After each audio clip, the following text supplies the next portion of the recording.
નડિયાદ કોંગ્રેસ દ્વારા છેલ્લા 3 માં પ્રી મોન્સૂનની કામગીરી બાબતે ગાંધીનગર અને મુખ્યમંત્રીને પત્ર લખી રજૂઆત કરાઈ। છેલ્લા 3 વર્ષમાં પ્રી મોન્સૂન કામગીરી હેઠળ નડિયાદ પૂર્વ પશ્ચિમ વિસ્તાર મળીને કુલ 44 જેટલી વરસાદી પાણીના નિકાલની લાઇન, ગટર, ડ્રેનેજ નિકાલની લાઇન પાછળ પ્રતિ વર્ષ 30 થી 35 લાખ હિસાબે 3 વર્ષે 90 લાખથી 1 કરોડનો ખર્ચ કરી નડિયાદ નગરપાલિકાના સ્વભંડોળનો દેખીતો દુરુપયોગ કરાયો છે અને કોઈના ડર વગર દેખીતો ભ્રષ્ટાચાર આચર્યો છે। તેની સમક્ષ કક્ષાની તપાસ એજન્સી મારફતે નડિયાદ શહેરની પ્રજાના હિતમાં અસરકારક તપાસ કરાવવા બાબતે નડિયાદ શહેર કોંગ્રેસ દ્વારા મુખ્યમંત્રીશ્રીને પત્ર લખી રજૂઆત કરાઈ। આજે નડિયાદની અંદર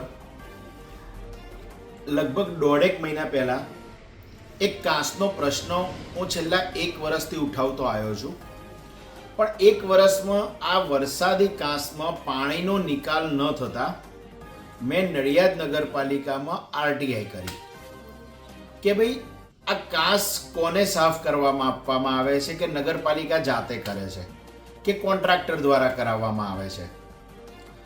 12 માસ આ વરસાદી પાણીના કાંસમાં પાણી કેમ રહે છે? તો સર્વપ્રથમ તો મને નગરપાલિકાએ પત્ર મોકલ્યો કે ભાઈ તમારું આરટીઆઈ નો આ ફોર્મેટ જ નથી। ન હોય તો મને લાગી, મને માહિતી આપવાની ના પાડી। હું ઉપર અપીલ અધિકારી પાસે ગયો, અપીલ અધિકારી પાસે જઈને એ જ માહિતી એમણે મને નગરપાલિકાને હુકમ કર્યો કે સત્તાવાર માહિતી આપી દેવી। તો સાચું કોણ, નગરપાલિકા કે પછી અપીલ અધિકારી? અપીલ અધિકારી સાચા, કારણ કે નડિયાદમાં ભ્રષ્ટાચાર જે કાંસ બાબતે થયો છે તેની માહિતી નગરજનો સુધી ન જાય તે માટે આપણને કોઈ માહિતી આપવામાં આવતી નથી। સર્વપ્રથમ તો 21-22, 22-23, 23-24 વર્ષની માહિતી માંગી કે કાંસ નો સફાઈનો કોન્ટ્રાક્ટ કઈ રીતે આપવામાં આવે છે। મને 2 વર્ષની માહિતી આપવામાં આવી, વચ્ચેનું 1 વર્ષ ગુપચાવવામાં આવ્યું। 30 થી 35 લાખ રૂપિયા એ કાંસને સાફ કરવા માટે કોન્ટ્રાક્ટરને આપવામાં આવે છે। કેટલા? 30 થી 35 લાખ રૂપિયા એક ફક્ત વરસાદી પાણીનો કાંસ સાફ કરવા માટે, જે પ્રજાજનો કે મને ને ગળે ઉતરતું નથી। મને માહિતી એક્ટમાં માહિતી અને એમનો કરાર આપવામાં આવે। વરસાદી લાઈન જે કાંસની પાણી જવાની લાઈન છે એ 80% લાઈન નગરપાલિકાએ ઉપરથી બંધ કરેલી છે। તો એને પહેલું સાફ, જો એ પાણીની લાઈન ઉપરથી બંધ છે તો સાફ કઈ રીતના કરવામાં આવે, પહેલો મારો પ્રશ્ન નગરપાલિકાને છે। બીજો પ્રશ્ન એવો છે કે તમે વરસાદી પાણી સિવાય અંદર જે પાણી છે એ કયું છે? એટલે મિત્રોને પૂછ્યું, એન્જિનિયરને, રિટાયર એન્જિનિયરને પૂછ્યું કે આ બધું શું છે? એટલે એમણે જે વસ્તુ કહી ને એ તો ખૂબ જ વિવાદાસ્પદ અને ગામમાં ચર્ચાસ્પદ બની એવી છે કે કાંસના પાણીની અંદર ગટર લાઈન એ લોકોએ ભેગી કરી દીધી છે। એટલે 12 માસ કાંસના પાણી કાંસની અંદર હોય જ, એક વરસાદી પાણી નહીં, એ ગટરના પાણી છે। અને દોષનો ટોપલો આવે પ્રજા ઉપર, દુકાનો તોડવાનો વારો આવે પ્રજાની। પણ 35 લાખ રૂપિયા ગયા ક્યાં? આ માહિતી આપી છે કે કેટલા કાંસ છે, વરસાદી ગટર લાઈનના પાણી ક્યાં ક્યાં છે, ક્યાં ક્યાંથી જાય છે। હવે મુખ્ય ગટરો તો કાંસ જોડે જોડી દીધી છે આ લોકોએ। પછી કાંસ સાફ કરવા માટે તમારે ગટરની અંદર કે કાંસની અંદર ઉતરવાનું નહીં એવું કરારમાં લખેલું છે। તો કાંસ સાફ કઈ રીતે થાય? મેઇન હોલથી અંદર ઉતરવાનું નહીં એવા સાધનો કે નગરપાલિકા પાસે એવા કેવા સાધનો છે કે જે સાધનો દ્વારા કાંસ સફાઈ કરી શકે?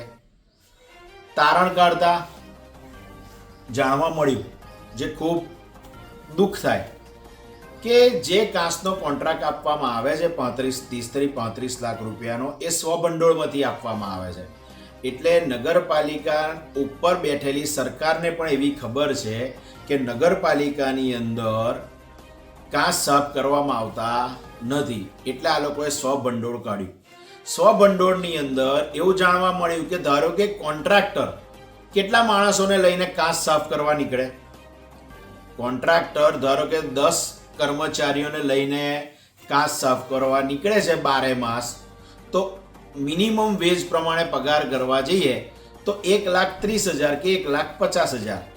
જો એમની પાસે કુશળ કામદાર હોય તો, કે જે કાંસની માહિતીથી સભર હોય કે ભાઈ અહીંથી આ કરવાથી આ કાંસ સાફ થઈ જશે, એ લોકોને બેંકમાં પેમેન્ટ કરવામાં આવતું નથી, એટલે મિનિમમ વેજનો ભંગ કરવામાં આવે છે. શું ચીફ ઓફિસર પગલાં લેશે કે કોન્ટ્રાક્ટર સામે કેસ કરશે?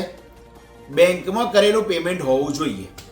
બીજો મુદ્દો છે પીએફનો, કે નગરપાલિકાને ભારત સરકારનોથી પ્રોવિડન્ટ ફંડનો કાયદો લાગેલો છે, તો નગરપાલિકા કોન્ટ્રાક્ટરનું પ્રોવિડન્ટ ફંડ કપાવડાવે છે કર્મચારીઓનું. હવે કર્મચારીને કાલે કશું થઈ ગયું તો એના પાછળ પરિવારનું ભવિષ્ય કોણ? ત્રીજો મુદ્દો, નગરપાલિકામાં કામ કરતા, કોન્ટ્રાક્ટર જોડે કામ કરતા, કાંસમાં કામ કરતા, ગટર લાઇનમાં કામ કરતા કામદારોનો ઇન્સ્યોરન્સ લીધેલો છે? WC પોલિસી લીધેલી છે? નથી. છતાં પણ 35 લાખ રૂપિયાનું પેમેન્ટ નગરપાલિકા કોન્ટ્રાક્ટરને ચૂકવી દે છે. વધુમાં કાંસ સાફ થાય એના માટે જે કરાર કરવામાં આવ્યો છે એની અંદર નગરપાલિકાએ છટકવાના બહાના હેઠળ એવું કોઈ જગ્યાએ લખેલું નથી કે નગરપાલિકા કાંસ સાફ થશે તો અમારા આ અધિકારીનું ચેકિંગ થયા પછી જ તમને પેમેન્ટ મળશે, પણ દર 15 દિવસે પેમેન્ટ લઈ લેવું એનો ઉલ્લેખ કરારમાં કરવામાં આવ્યો છે. કેટલો બધો ભ્રષ્ટાચાર! તમે જો કામદારોનું જાઓ કે ભાઈ એ 25 કામદારો લાઈને મૂકે છે તો એ વાત ખોટી છે, ગળે ઉતરતી નથી નડિયાદ ગામમાં. અને ક્યાં આગળ કાંસ સાફ થયા છે, કેવા સાધનોથી થયા છે, શું કાંસ સાફ કરવા માટે કોઈ સારા